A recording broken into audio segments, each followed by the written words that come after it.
All right, here we go.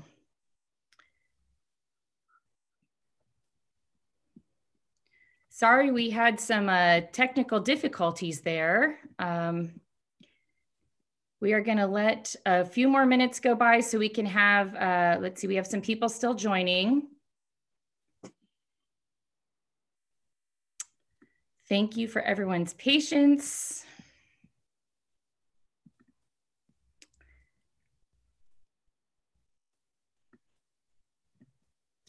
All right.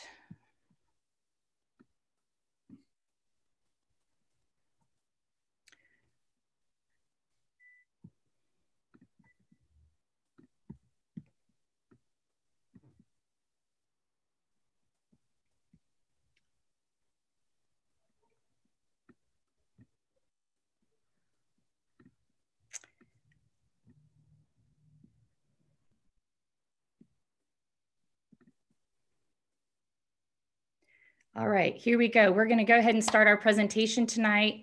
I would like to welcome everybody to our virtual presentation with our special guest speaker, Bill Swank. I would first like to thank our members, our donors, our board of trustees for all of your support over the past 92 or 93 years now. We could not be so successful and put on these wonderful programs without your support. We would also like to thank Tom Larwin for the slideshow tonight. And I'd also like to let everybody know, in case you haven't heard yet, we have a wonderful, actually two wonderful exhibitions that will be opening up. We have a virtual opening coming up on March 18th. Please be on the lookout for the invitation to that. The exhibition is called Nathan Harrison, Born Enslaved, Died a San Diego Legend. And we also have the companion exhibit, which is Celebrate San Diego, Black History and Heritage. I've put a couple links in the chat panel here where we are asking you to nominate a local Black hero that will be featured in the exhibit. We also have a link here on how to become a member to the San Diego History Center. And also, of course, we ask for your support through way of donations to help us continue with our mission of preserving and revealing and promoting history. So without any further ado, I would like to introduce our guest speaker. He's the author of 6 books and several articles that have appeared in the National Pastime, the Baseball Research Journal, Our Heritage, the San Diego Union-Tribune, and our very own Journal of San Diego History. So please help me welcome here. We've got Bill Swank. Go ahead, Okay. Bill. Okay, thank you, Sheila, and thank you to the History Center.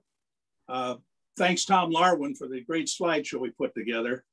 And I was asked to give a talk on the Major League Baseball is now recognizing the Negro Leagues as Major League. And I decided to tell the story backwards. I want to tell the story of 3 San Diegans who played in the Negro Leagues. And I think it'll give you a different perspective because the idea that becoming major leaguers, these men already knew who they were. And they're all dead now. As far as I'm concerned, it was too little, too late. They should have honored them when they were alive. So without ado, I'd like to have the first slide, please. All right, and just one additional note, and that is that we will address all questions at the very end. Bill has so many great stories and a lot of pictures to share with you all. So if you want to go ahead and use the Q&A function at the bottom of your screen, or you can go ahead and put your questions in the chat. We will get to those at the very end. Okay, here we go.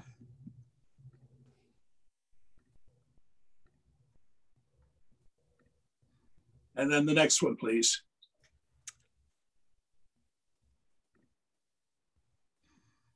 Well, I'll start talking. Now, the picture you see is the 1940 San Diego American Legion baseball team. The picture was taken in North Carolina. Now, in 1938, San Diego went to the American Legion National Tournament, and they won the championship, and it was in Spartanburg, South Carolina, and blacks were not allowed to play. They said, Mike Morrow, lower right, was their coach. He said, you can't do this to teams that have Negro players. And so they said, it'll never happen again.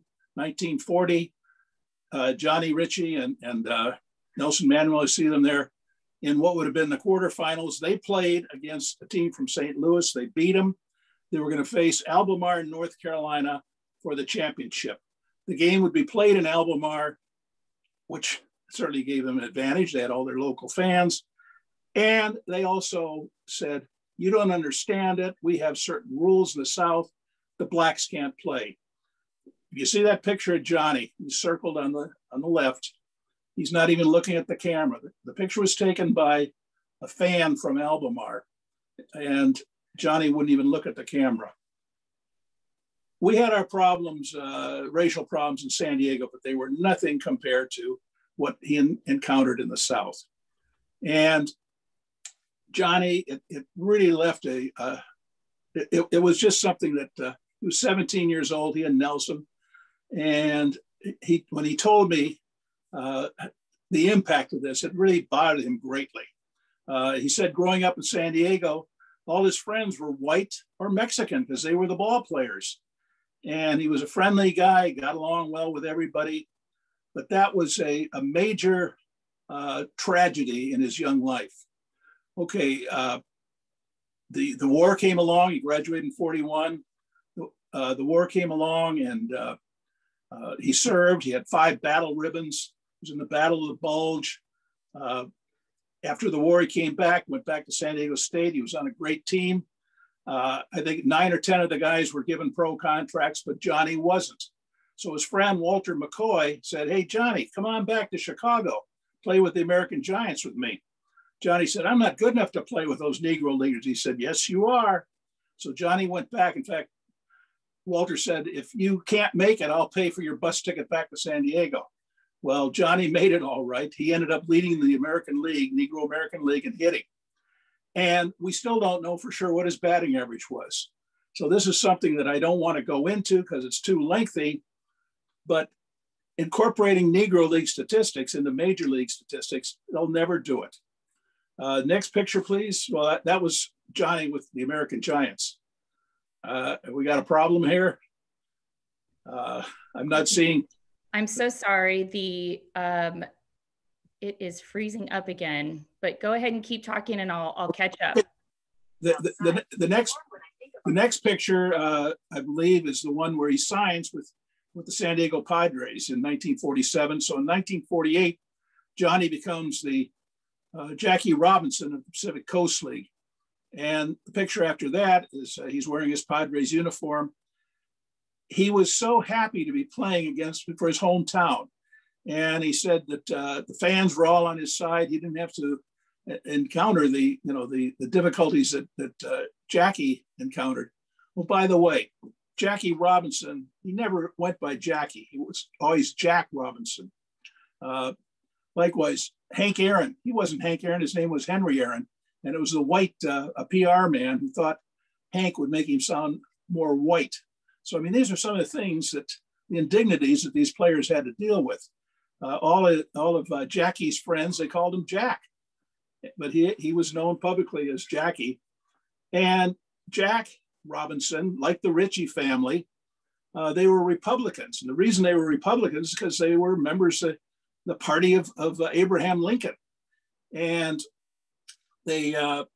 Jackie Robinson in the 60s was called an Uncle Tom. And it's just unbelievable that this great American and this, great pioneer, that his own race turned on him. And it was wrong. And these are things that have to be told. The term Negro today, a lot of people don't like it. Back in the great civil rights activist, W.E. Du Bois, back in the 20s, he was pushing the newspapers to capitalize the word Negro because it stood for their race. And finally, in 1930, the New York Times capitalized Negro. So you have to realize that these were very different times, and just getting a capital N for the word Negro meant so much to these players and to the race. And you can't judge the past by today's standards. So that is just a point I'd like to make. And I got a little off subject there. But Johnny was the Jackie Robinson Pacific Coast League. He batted .323 that first year with the Padres. San Diego welcomed all the subsequent black ball players: Luke Easter, Minnie Minoso, Sam Jones, Suitcase Simpson. The list is long. The next picture would be, well, a friend of mine, Johnny had a stroke. And so when I interviewed him for the Journal of San Diego History, his wife really didn't want him. She kind of protected him because he was aphasic. He had a hard time talking, but he had a lot to say. And we became friends, and I started taking old ball players down to visit him at his home. And one of my friends was a former catcher. He played some pro ball, and he played his name was Chuck Primo. And he and Johnny really hit it off. And then Chuck came up with the idea that there should be a statue made of Johnny, because Chuck felt he was a significant San Diegan. So Chuck went out and found a sculptor who made a statue or a bust. And the idea was that we were going to convince the Padres, a new ballpark was coming in, convince them that they should put this bust on display. They weren't interested. So I'd like to thank some TV people: Dave Scott, Ken Kramer, Fred Lewis, late Fred Lewis, Fred Blankenship was on Channel 10. They helped promote what I was doing, and especially Peter Rowe with the Union-Tribune, who wrote a beautiful story saying, why won't the Padres accept this gift? We were raising the money, we were going to give it to them. A couple of quick stories about Bob Breitbart gave us $500. There's a Black Elks Club in San Diego. They donated $500, but most of the donations were small. One was for $200 from a man named Dick Clark.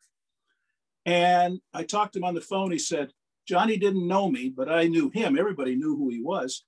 And he said, I remembered, they went to high school and Johnny was a year older. He said, I remember after he came back from North Carolina, every time I'd see him in the hall, he'd always smile and say hi. It was just the kind of guy he was. And he said, he just thought, here's a guy that was treated so badly by the people in the South. And yet when he came home, he was comfortable at home. And he later told me, he says, if you need more money, I'll send it. And then the other story that I remember was a woman, and she sent $10. And she said, I wish I could send more.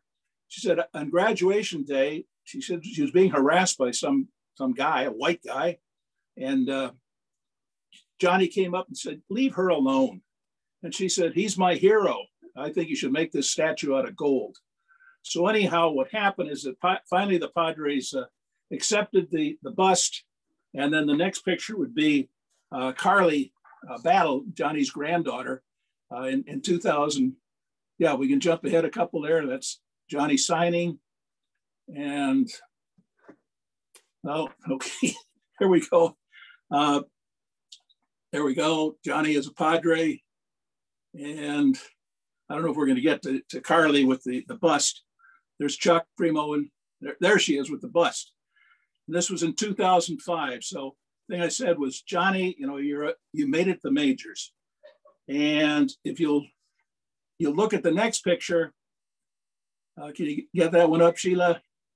It's a poster, I guess you'd call it, down at Petco Park last year. The Padres were honoring their past, and then also, the team that, the 2020 Padres, a great year they had.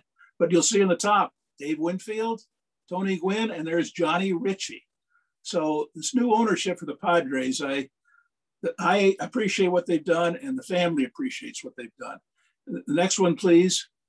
is a picture. That's Carly. That's the granddaughter on Johnny's granddaughter on the left, and his son-in-law Carlos Battle on the right, and Jonna, his daughter. She wouldn't come because COVID. My wife didn't go down to this event either because they stayed at home. But the young lady in the middle, she won the first Johnny Ritchey Breaking Barriers scholarship. Very, very fine young woman. Education was very important to Johnny Ritchey, to the entire Ritchey family. They've been in San Diego since the early 1900s. Johnny's dad played for the Coast Giants back in 1906, and his brother Bert Ritchey was a great football player at San Diego High School. This is a very fine family. So this scholarship the Padres give, we thank them very much. We thank them for honoring Johnny the way they have. Okay, next picture, please. This is maybe a lot of you might not know who Lena Horne was, but she was a beautiful woman, a singer, an actress, a wonderful woman. And that's that's Walter McCoy circled on the side there. This is during the Second World War. Walter was a star pitcher for the 1922nd Service Command Unit, Fort Huachuca, Arizona. That was the old Buffalo Soldier Fort. And she was there to commemorate the dedication of Rube Foster Field. Rube Foster was the founder of the Negro Leagues. What happened was Johnny's teammates, they were trying to get him to kiss Lena Horne, and he was a young guy and he was too shy. And he told me years later, he said he was really stupid. He should have kissed her. But I want to tell you something about Lena Horne and what happened when she'd go and appear at these bases. She would put on a performance, and she looked out in the audience, and the front rows were full of white guys. She thought, where are the black soldiers? And who are the white guys? She hadn't seen them before. They were prisoners of war. They were sitting in the front. And she said, I'm not going on. And so a compromise was made, and she went out and out on in the audience and sang to the black soldiers that were there. And they of course loved it. Walter told me about being in a tournament. They won, I think, the Arizona Championship. They went to Palm Springs. They were not allowed to stay in barracks. They put them in a warehouse. They were not allowed to eat in the mess hall. But there were prisoners of war at this base, and they were in barracks, and they were allowed to eat at the mess hall. And these are American soldiers, and they are second rate to prisoners of war. So, I mean, you've got to realize what these men went through and what a race went through back at that time. And I don't want to get off on this was a terrible thing. Well, moving on with Walter, there were other former Negro Leaguers on this team. They said, you got to go pitch in the Negro Leagues. So he went to Chicago with the American Giants, and then I told you how he brought Johnny up. So the next picture, please. Okay, that's Walter on the left, and then Neale Henderson I'll talk about later. And that's the great Buck O'Neil, wonderful, wonderful man. He was the founder of the Negro Leagues Museum in Kansas City. This is when we were trying to get the bust of Johnny, trying to get the Padres to accept it. And having the opportunity to talk to Buck, I wanted to ask him about Johnny and about Walter. And he remembered Johnny. He said, yeah, he said, that guy could really hit. And when I asked him about Walter, he said, look at him. He's a cigar store Indian. He never changes his expression. You never knew what he was going to pitch next. And he said he had a good fastball, and he said he wasn't afraid to come inside. So it was wonderful to talk with the great Buck O'Neil, and he called me Santa Claus. Whenever he'd see me, he'd say, "Hey, Santa Claus, how are you?" Okay, next, please. I don't know if you saw the background picture before, but this is a book called "We Are the Ship," and it's the the artist was Kadir Nelson. I think you had him on his display at the History Center. Fine young man, very modest, soft-spoken artist who immense talent. And the book, Walter McCoy helped write the book. Walter never would have thought he'd write a book, but he explains things as they were in the Negro Leagues. And Kadir gave him credit in the book. Okay, next, please. This is at a book signing at D.G. Will's Books in La Jolla. And you see Walter there, and you can see Kadir, and that's Peter Bavasi. His dad was Buzzy Bavasi. Peter was a president of the Toronto, his resume, Toronto Blue Jays and the Indians. And we're just having a talk. And the thing I remember about that night was Peter and Walter were talking about pitching, and Peter said, you ought to go down and talk to the Padres. They ought to listen to you, because Walter was talking about pitching inside. They don't do that anymore. But it was a wonderful evening. We stayed till past midnight and had a great time over at Dennis Will's. Next picture, please. Okay, in 2008, Dave Winfield on the right, he had an idea that he wanted to honor Buck O'Neil, who had died. And so he convinced Major League Baseball that they should invite former Negro League players back to Orlando for the Major League draft. And they would give them symbolic contracts. So 32 men and 31 men and one woman, Peanuts Johnson, who played in the Negro Leagues also, they were all given contracts by Negro League teams. And the San Diego Padres drafted Walter McCoy. And there's, of course, Randy Jones there too. And it was, I really credit Dave Winfield. He was a mother hen with these ball players. The other thing I remember was that day was the day that it was obvious that Barack Obama was going to be the Democratic nominee for the president. And the players and their families, they were more excited about that than they were about getting their Major League contracts, because this was something truly significant. Next picture, please. Okay, this is a picture of the Pacific Coast League reunion up in Carson, and that's Walter and Neale on the far right. And in the middle, that's Jim Mudcat Grant. Mark, you're a great guy, but you're not the original Mudcat. Mudcat Grant pitched for the Padres back in the 50s, and then he pitched for the Indians, and he was a 20-game winner for the Twins in '65 when they won the World Series.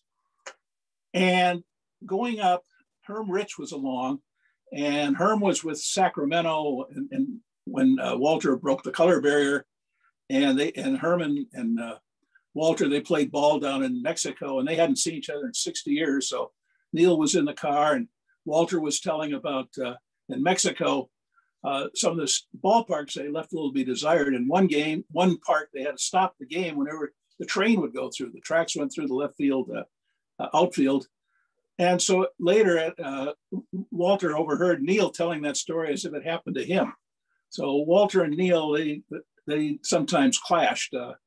Neale was a storyteller, and sometimes he borrowed other people's stories. And Walter didn't appreciate that. The thing about Walter McCoy was, if he told you something, you could take it to the bank. I can remember him telling me stories, and I'd literally go down to look at the micro film to find games, and he almost told me the exact date. So they were two different personalities. Next picture, please. Okay, now this picture was taken in 2010. Walter had called me, and he said Tony Gwynn was mad at him. And I thought, why would Tony be mad at you? And Walter at this time was 90 years old.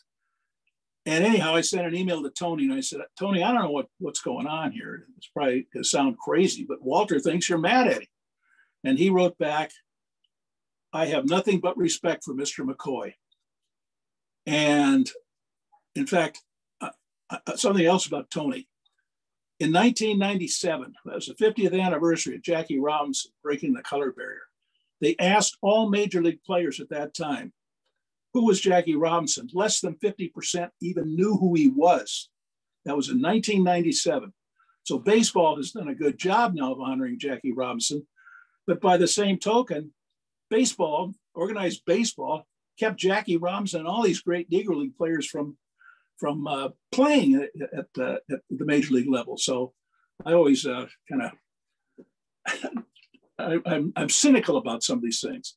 So what happened, how I read this email to Walter, he still didn't believe it. So I said, well, let's go out and see Tony. I thought they'd be practicing out at San Diego State.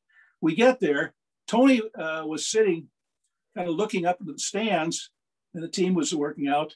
As soon as he saw Walter, he said, Mr. McCoy. And, Tony just had that big smile, and he had Walter come down, and he called all his players, and he wanted them to meet Walter McCoy. This was history.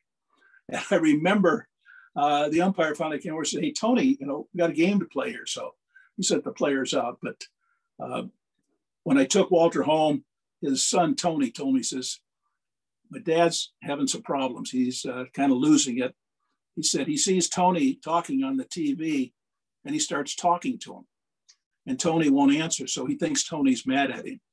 So this was very sad to watch this fine man disappear to Alzheimer's. I remember visiting once shortly before he died, and it was a hot day, and he was under the sheets, and he looked like a mummy underneath. He was so skinny. Tony said he hadn't talked for several days. And I mentioned Johnny Ritchey, and I mentioned American Giants, and Walter said, my team. And Tony was just amazed. So, I mean, these are just wonderful memories of a wonderful man. I love this man. He was in his late 80s. He built his own home. His father was a building contractor. And he told me about when he was a young boy, his father didn't believe in baseball. And Walter was able to convince him to stop down at Sports Field, which later became where Lane Field was built, just to watch baseball for 20 minutes.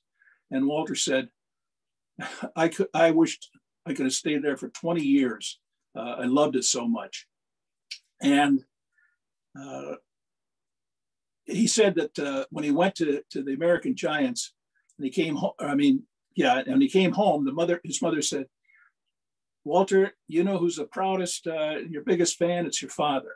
And he'd go down to she says, he's always going down to the barber shop, and all they talk about is Walter McCoy, the great Negro League pitcher. So the point I'm making is that if you were a Negro League player, you were somebody in the Black community. That was very important. And these men knew how important it was. They were proud to be Negro League ball players. They didn't have to be told that they are major leaguers. They knew who they were.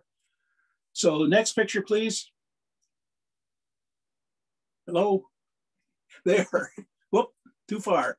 The last picture I had for Walter is his 95th birthday, and that's it. And he was, that's his son, Lorenzo. And Walter, he was aware of what was happening, but he died later that year. Now, Lorenzo, good ball player himself, and they played on an adult team. I think it was over 30 or something like that. Walter was playing on that team late into his 30s, and late into his 70s, and he was the leading hitter on the team. And if you are members of the History Center, I'm sure you heard of George Mitrovich. Well, Mitrovich was on that team, and Walter spoke very slow and very soft. And Mitrovich's name came up, because he was going to help with the Johnny Ritchie bust. And Walter said, oh, you mean Thud? I said, what do you mean? He said, we called him Thud. I said, why'd you call him Thud? He said, because that was the sound of all the fly balls dropping around him and all the names he dropped. Pretty funny. Walter was a funny guy. There's some stories that I'd like to share with you, and there's not time. Okay, moving on next, please. Neale Bobo Henderson. Now, Neale he's younger. He's a very different personality than Johnny and Walter. They were more reserved and careful about what they said. Bobo, he was a gregarious guy, and boy, he said, you never knew what was coming out. And if you notice there, he's playing for San Diego High. As a junior, he batted .539. That guy could play ball. He was a good football player too. And he was a great guy. He just wanted to be accepted. He wanted to be liked. He was born in Fort Smith, Arkansas, came out here as a young kid and just loved playing ball. Next picture, please. That's my grandson, Joey Schaefer, lower left. Neale decided that he was my grandkid's grandfather. And he would go around telling people that. And he went and watched the kids play. And that particular day, he posed with the team. And Joey got up to bat and he struck out. He may have struck out a couple of times. And he came over and sat on the bench and then he started to cry. And Neale went over and put his arm around him, because I'm not big on crying in baseball. Neale was much kinder than I would have been. And he said, "It's okay, Joey, everybody strikes out." And then Joey said, "Yeah, but it was a girl." And Neale said, "Yeah, but she's really a good pitcher." And I was able to find a picture of her. And yeah, you could just tell by the way she finished after her pitch. I mean, she was ready to field. But he was so good to my grandkids, just so good to my grandkids. And, you'll hear more as I go on, because it was a very personal relationship with Bobo. We called him Bo too. Next picture, please. Okay. Neale could misspeak. And when I spoke at his funeral, the first thing my wife said, "You better not tell that story in church." And so I didn't, and I'm not going to tell it now. But he said something on local television that you remember Rod Luck, that kind of an off-the-wall sports guy for KUSI. He after what Neale said, he said, "Okay, we're back in the studio." Well, Aflac, the insurance company, they organized a All-American game, and they were honoring the Negro Leagues, and so the Hall of Champions was involved. They want, and Neale was willing to be the spokesman, but I was asked to be Neale's buddy because they didn't know what he'd say. So in this picture, and it was later written up in Diane Bell's column, they wanted Neale to thank Aflac for all they had done. So I wrote out a speech, and I'd like to thank Aflac for bringing the game to San Diego, and I'd like to thank Aflac for honoring Jackie Robinson, and I'd like to thank Aflac for remembering the history of the Negro Leagues. And the list was long. And at the very end, he said, "I'd like to thank X-Lax." And I mean, that was a typical Neale. And Reggie Jackson was there. And Reggie said, "That's okay, Neale." He said, Yogi Berra calls Amtrak. I can't remember what he called it, but it was pretty funny. But that was Neale. And so I never knew what he was going to say. And next picture, please. Okay, Neale was always going, when anybody wanted open league or little league, he was there. So there we are opening the Southeast San Diego Little League back in 2008. There I am and Neale and Alicia Gwynn, and that's Joe Brown Jr. on the far right. His dad was a former teammate of Neale's and a great athlete at San Diego High School, wonderful man. But that was Neale. He loved kids, and he would always say yes. Okay, next, please. Okay, this was a very interesting day. I'm not even going to mention the Little League we went to, but Neale was invited up, and the reason they wanted him is because the woman who was in charge of uniforms, she had uniforms made for the Monarchs and the Grays, Negro League teams. And Little League uniforms are so great now; they look like Major League ball players.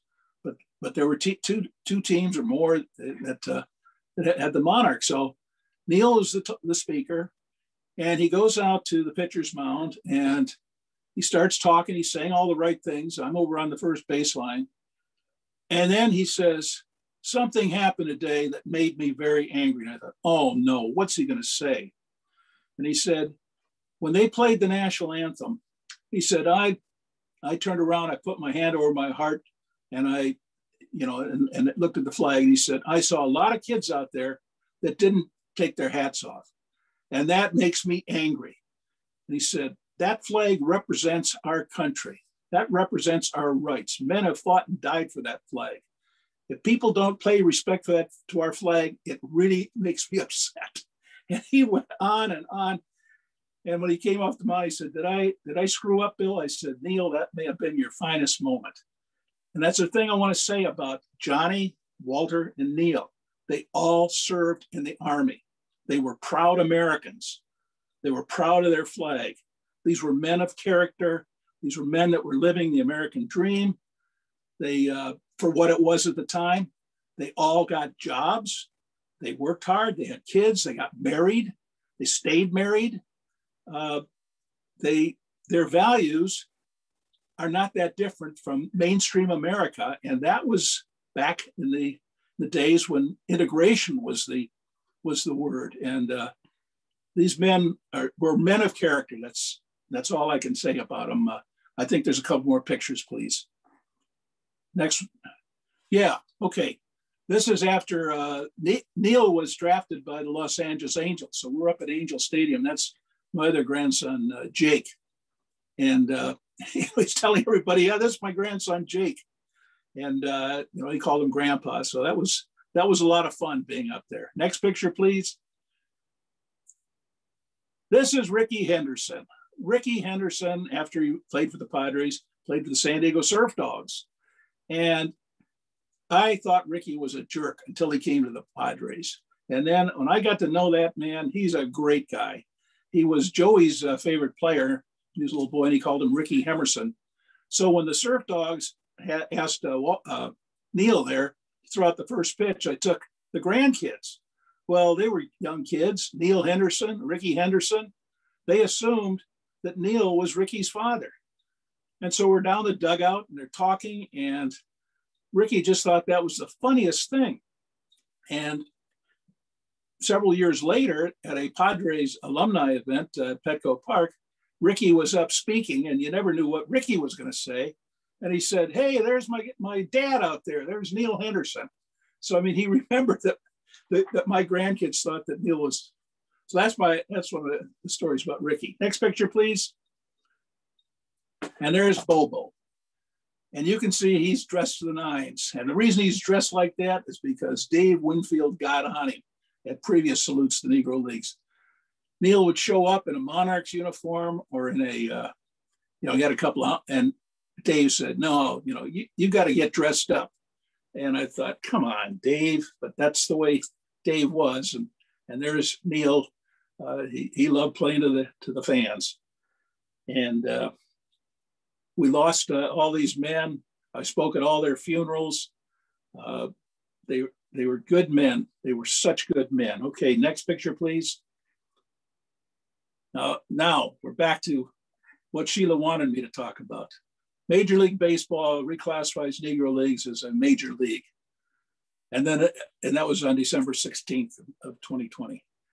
And then the headline, families of Negro Leaguers rejoice. Well, I don't know if they did or not, but they, as I've said, they should have done this years before. There's a quote in there from Major League Baseball, and they're talking about, I don't have my glasses, but it was something like, they said it's a little while, they should. And I thought, a little while, what's a little while is 100 years, and a long while is over 100 years. I mean, to me, it's too little too late. And then you see the lower headline, how Negro League stats will be added. I can't wait for the library to open because I want to go and get some microfilm from the Chicago Defender, my friend Carlos Bauer, great local baseball historian.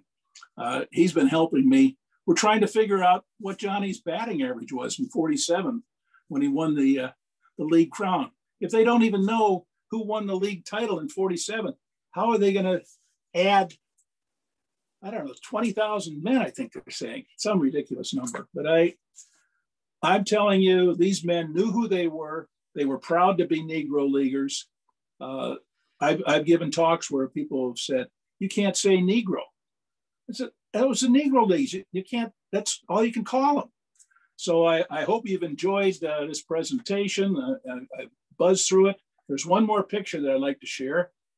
That's Gene Richardson. I didn't have the privilege of knowing Gene. He died before I really got going on this project. But as you can see, he didn't even start it until he was a senior at San Diego High School. His record that year was 14-1, and he was selected the Southern California High School Player of the Year. And he threw a one-hitter in the CIF game at Plainfield, and San Diego was a powerhouse team. And Gene, he played for the Kansas City Monarchs, so I wanted to include him because he was a native-born San Diegan also, but a Negro Leaguer and a good guy. I would guess that I probably know about 50 Negro League ball players. And there are a couple of guys that were a little difficult, a little full of themselves, but for the most part, the Negro League ball players that I knew were good men. They loved the fans, they loved the kids, very fine people. And I guess I finished up a little sooner than I thought. So if there are any questions, I'll answer them. And if there aren't, I want to go watch the Aztecs play Boise State at 6 o'clock. Well, thank you so much, Bill. All right, we do have a question. Let's see. Go ahead and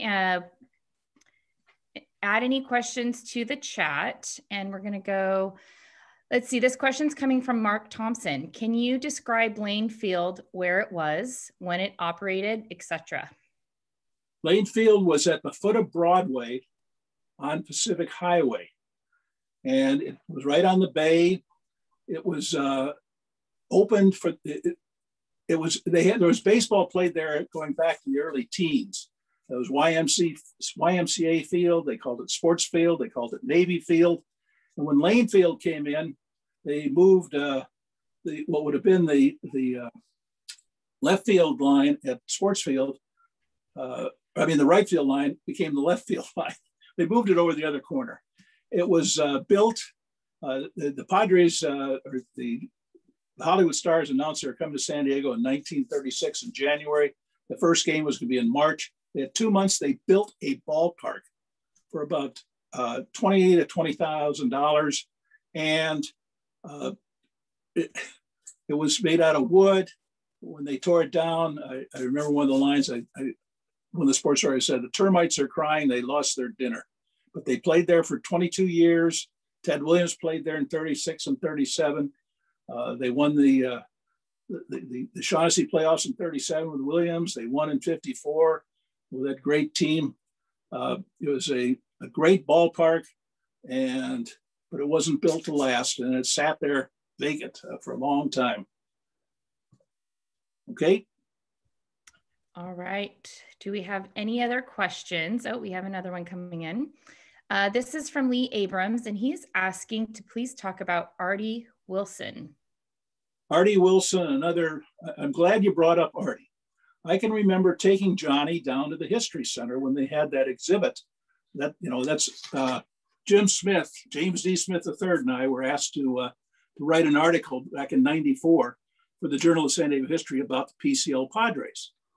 And I took Johnny. Johnny didn't get out much, and because he couldn't speak too well, he didn't want to be embarrassed. He was a very proud man. So he went down there, and there was a picture of Billy Martin, and he pointed at it. He said, "Billy." I said, "You liked him?" He said, "Good guy, good guy." I said, "I heard he was a jerk." I said, "No, he was a good guy." He said he was always, Johnny took some abuse, but he said Billy was always good to him. Well, Artie Wilson came to the Padres in '49. And there was, he started out with the Padres. He was known as the Birmingham Gentleman, very fine man. And the Oakland wanted him. I'm not clear on the details, but about halfway through the season, Artie was sent up to Oakland, and Minnie Minoso went to the Indians. And so then Minnie came to the Padres later that year. And Minnie was my favorite player growing up as a kid, Cuban ball player. But when I interviewed Artie, and he told me about Billy Martin, he said, when he went to Oakland, Casey Stengel said, this man needs a roommate. And Billy Martin, without hesitation, said, I'll be his roommate. Billy grew up in Richmond. He understood the situation Artie was in. And Artie told me, he said, whenever they go out to dinner or lunch, Billy just dared the waiters or the waitresses or the managers to give him any trouble, because he turned into Billy Martin on them. And when Artie retired up in Portland, Oregon, he was a car salesman, and he was just a beloved figure. So the person that just asked the question, I know that a lot of people really admired Artie Wilson. He went to the majors briefly. He was, at that time, he was with the Minneapolis Millers. They sent him down because there was, in effect, a quota in the major leagues, and they replaced him with a guy you may have heard of. His name is Willie Mays. Any other questions? There sure are. Now they're coming in. I did want to share a comment from somebody I believe you are familiar with. Carly Battle says, thank you, Mr. Bill, for continuing to shed light on Pop and the Negro Leagues. You have any comment for that? Carly's a sweetheart. Her mom and dad, Jana and Carlos, were dear friends, It was getting the bust of Johnny into Petco Park was the password. Pardon? Carly is Johnny's granddaughter, correct? Yeah. Okay. And Carlos was on our task force. Chuck Primo was. Ed Fletcher, who was Johnny's nephew. Johnny's mother died young. And so Johnny was raised by his sister. And Ted Ritchey, another great San Diego high school ball player. And Ed Fletcher is, you've heard of Colonel Ed Fletcher. Well, there's a black one too, and he's Ed Fletcher, who was of the Ritchey family, and he's a full bird Marine colonel. And when I was doing this, it was African-American was becoming a term. And none of these guys wanted to be called African-American. And in particular, I remember Ed saying, I'm not an African-American, I'm an American. I have nothing to do with Africa. And I mean, you don't argue with a Marine colonel. But these men were proud of who they were. And I'm glad that I was able to tell that story, because, the Rev, George Walker Smith, he was on our task force. And we finally raised the money, and the Padres, I think they chipped in about the last $5,000. But Carly remembers she was just a little girl, and that picture, you're welcome, Carly, and I love you, and I love your mom and dad. Okay, next. All right, next question is, when was the Negro League disbanded? When was the Negro League disbanded? Okay, the Negro Leagues after 48, when they, the players started going to the majors, they were considered minor league. And I think they continued into the maybe 56, 57. What happened was the way that the Negro League owners made money was selling players. One of the owners of the Kansas City Monarchs was a guy named Baird. He belonged to the Ku Klux Klan. And I remember asking Neale, I said, who paid you? He said, it was Buck O'Neill. I said, you knew there was a white owner? He said, yeah. And I said, did you know he was a Klan? And excuse me, Neale said, no shit.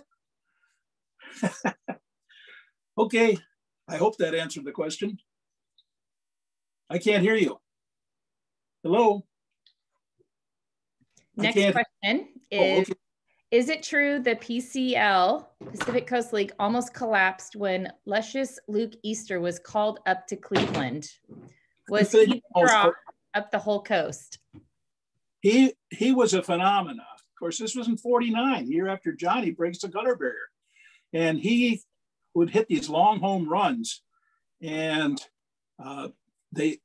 Bill Starr, who owned the team, he wanted to get a commitment out of Cleveland. He says, look, everybody wants to see this guy. Don't call him up until at least we hit all the towns. But Luke and Johnny were teammates, and they were very different personalities. And I won't go into that, but Luke could be a little outrageous. And Johnny married the minister's daughter. Johnny didn't smoke or drink. I mean, he was that was a point when we were trying to convince the Padres that he was such a good role model for the team. He was a veteran. He was a family man. He marries a minister's daughter. He doesn't drink or swear. He works hard. Education. I want to thank again the current leadership of the Padres, because they're recognizing Johnny for who he was. And I hope that answered the question. All right. Let's see. We have another question coming in. This says, what was the mainstream reaction of San Diego's white citizens to Johnny Ritchie's debut? And did they view it as a larger pathway to integration within the city, or were their reactions mainly confined to sports? Johnny himself told me how exciting it was for him to play for the Padres, because people knew who he was. One of his teammates at San Diego State was Jim Gleason, and Jim later played for the Padres in '48. And he called Johnny, he was Johnny Baseball, always had a smile on his face. Johnny was a likable guy. He was very likable. Bill Starr said he wasn't making any civil rights statement by hiring Johnny. He signed him because he was a good ball player. And that's all Johnny ever wanted to be treated as, was a ball player. He did not want to be a pioneer. Johnny just did not like the spotlight. And too much I don't want to make too much about the racial implications, because Johnny was comfortable in San Diego, and he was, but there's no question that he is an important civil rights figure in San Diego. And I don't know, I'm trying not to skirt the question, but he was happy. And there are all kinds of articles in the paper that, there was some of the LA newspapers, the black papers, they were saying, boy, this guy, he's welcome. I think they were surprised. One of the papers was the Daily Worker, a communist paper. I remember telling Johnny, I said, do you remember a guy named Nat Lowe? And he said, yeah, he's a good guy. And I said, he was writing for a communist paper? Johnny said, no, because Johnny was he wasn't all for the commies. He was, it was pretty funny. Okay, anything else? Oh yeah, we have more questions. I can't hear you. I can't hear. You can't, can you hear me? I can't hear anything. Uh-oh. Can't hear. Okay. I feel like my wife saying I can't hear. Let's see. Everybody can hear both of us. Can you hear me? What, should I just keep talking or something? You have to move your head. I guess we're near the end. I guess we are near the end. Are you able to? When I was on Fred Lewis' show, he'd always ended by saying, who are you and what do you believe? And I was looking at the clock up on the wall, and he said, what do you really believe? Fred was such a sincere guy. And I was like, I'm just a nobody, the public doesn't care what I really believe. And so I said, I believe this interview is just about over. So I guess now. Well, I will say one more thing. I know for those of you who can hear me, are you able to hear me now, Bill? Okay, so let's take one more question. We are getting a question from Carly, and she's asking to tell us about the longest home run hit at Lane Field. Okay, that's a long story. It's supposedly was hit by Ted Williams. The ball bounced on Pacific Highway, went into a boxcar, and was found up in LA, 120 miles away. As a ball said, official Pacific Coast League. When I was doing the history of the Padres, they thought it was Jack Graham was a great home run hitter. They thought it was Luke Easter that hit it. These are the players. They thought it was Max West. And one of them, George McDonald, who was a first baseman for years for the old PCL Padres, he claimed he was the one who hit it. And Ted never said anything one way or the other. When I tried to Steve Mesner's wife insisted that it was in Ripley's Believe It or Not. When I finally got through to Ripley's Believe It or Not, they said, no, it wasn't Ted Williams. It was Babe Ruth. And he hit a home run somewhere in Pennsylvania, and it went 300 or 400 miles to Chicago. And what I have found is that just about any ballpark that had a train track, maybe the one in Mexico too, maybe they tell a similar story. Someone hit a ball, went in the train, and it went hundreds of miles or hundreds of kilometers. But Ted Williams is the one who gets credit for it. That's what we have on the plaque down at Lanefield Park. And it's that was dedicated in 2015. And people love that story. It's a great story. Well, with that, I think we are going to let Mr. Swank get on to his SDSU Aztec basketball game. But before we conclude, I want to say thank you to Bill. So many wonderful stories. We hope to have you back. We'd love to have you back in a couple months to tell us some more wonderful stories. I know we've already had some conversations about that. I want to thank everyone for joining us tonight, and would like to once again, for those of you who joined late, invite all of you to our exhibition opening on March 18th. Please be on the lookout for an invitation to that. And if you scroll to the top, you'll see a link to learn how to become a member, and also ways that you can support us so that we can continue putting on great programs such as this, and great exhibitions at the History Center, like the ones we have coming up, which is Celebrate San Diego, Black History and Heritage, and also Nathan Harrison, born enslaved, died San Diego legend.